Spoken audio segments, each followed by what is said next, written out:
Guys, kung pwede nga lang dito na lang talaga magstay kaso nagwo-work tayo. Masasabi kong napaka peaceful dito. Wala kang iniisip. Um, Nakakakilos ka ng maayos. Ayan, ganito lang yung makikita mo sa araw-araw. Pag namalengke ka, punta ka lang sa bayan. Ganyan. Doon sa may Marikina. Yan. Itong mga bahay na to, mga ano lang nila yan. Hindi pa talaga nila pinapatayuan ng talagang bahay nila. Dito, tahimik talaga. Kung pwede lang dito na talaga magstay talaga ng for good. Alam nyo yun, kaso nagwo-work tayo eh. Napakalayo sa work ko yung lugar na to. Halos tumatakbo rin siya ng 1 oras. Ayan. Pero kung ako papipiliin, siguro, mas gusto ko rito kasi hindi ka na stress. Wala kang ibang iniisip.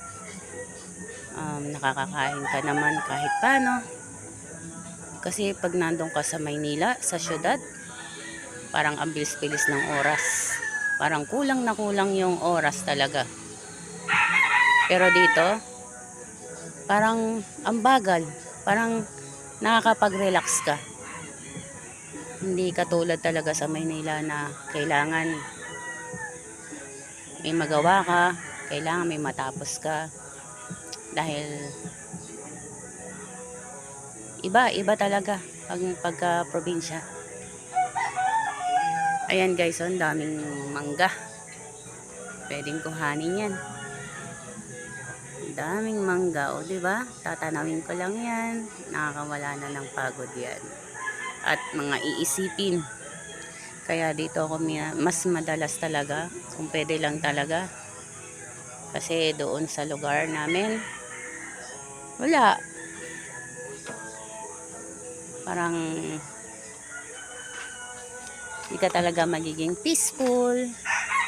Kasi marami kang gagawin. Parang hindi natatapos. Hindi katulad dito kapag natapos mo na yung gawain mo, wala ka nang gagawin, pahinga ka na, diba? Katulad ngayon, nakapag-almusal na, hugas na ng plato, so the whole day wala ka nang gagawin kasi hindi masyado makalat, unlike dun sa amin, sa dami namin kasi, lalong lalo na dun sa baba, may aso ka pang inaalagaan na napakakalat. Kaya mas maganda talaga may sarili kang bahay. Although yung bahay doon amin naman din. Kanya lang, 3 kami nakatira doon. So iisa yung kinikilusan namin. Ayan o, mapangbus ka yan. Ayan o, hello guys. Ito yung harapan namin.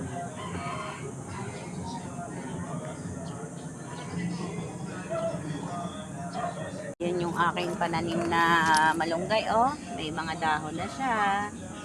Yung aking tanglad lagi kasing doon nadaan ng aso.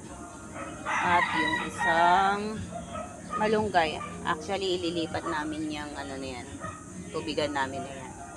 Kasi pag ginawa na tong harap, dahil sa sementohan tong harap namin, ayusin pa yan.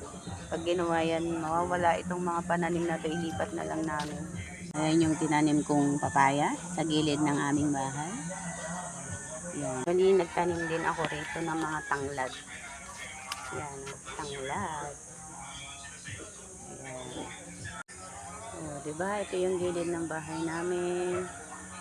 Ito siya. Yan.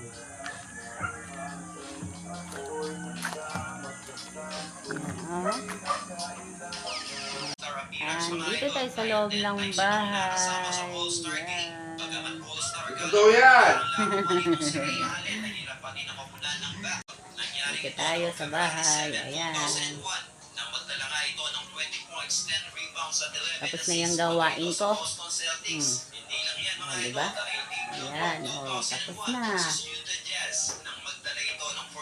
Pagprito na ako. So, tapos na rin ako sa ibang gawain, guys.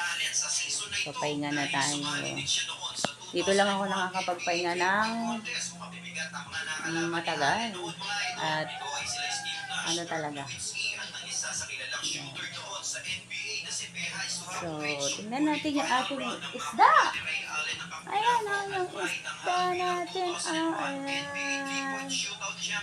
Diba?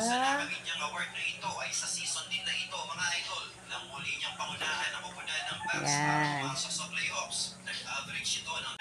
So, yun yung isa. Nakapaglaban na rin kahapon. Tapos na yan.